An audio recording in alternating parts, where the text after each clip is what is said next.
يقول الله تبارك وتعالى في كتابه العزيز: ألا إن أولياء الله لا خوف عليهم ولا هم يحزنون الذين آمنوا وكانوا يتقون.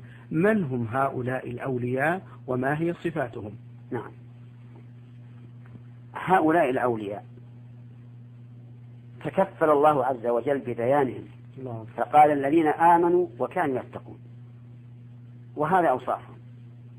من كان مؤمنا تقيا كان لله وليا، وليست الولاية بطول الأكمام ولا بكبر العمامة ولا بطول المسواك ولا بطول المفتاح، الولاية بالإيمان والتقوى.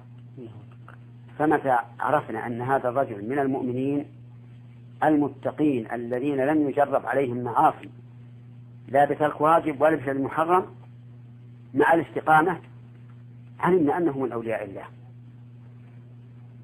ولكن هل أولياء الله ينفعون الإنسان بعد موته، بعد موت الولي؟ الجواب لا ينفعونه. ولهذا لا يجوز للإنسان أن يذهب إلى قبر من يقال إنه ولي ويقول: يا سيدي أنا فقير فأغنني. إن قال هذا كفر، أشرك بالله.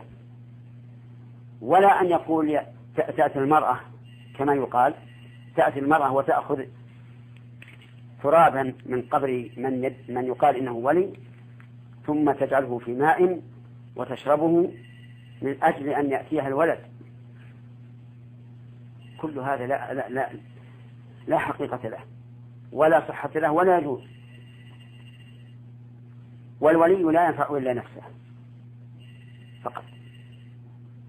نعم في الحياة ربما يدعو للشخص ويستجاب له أو لا يستجاب، أما بعد الموت فلا ينفع أحدا. نعم.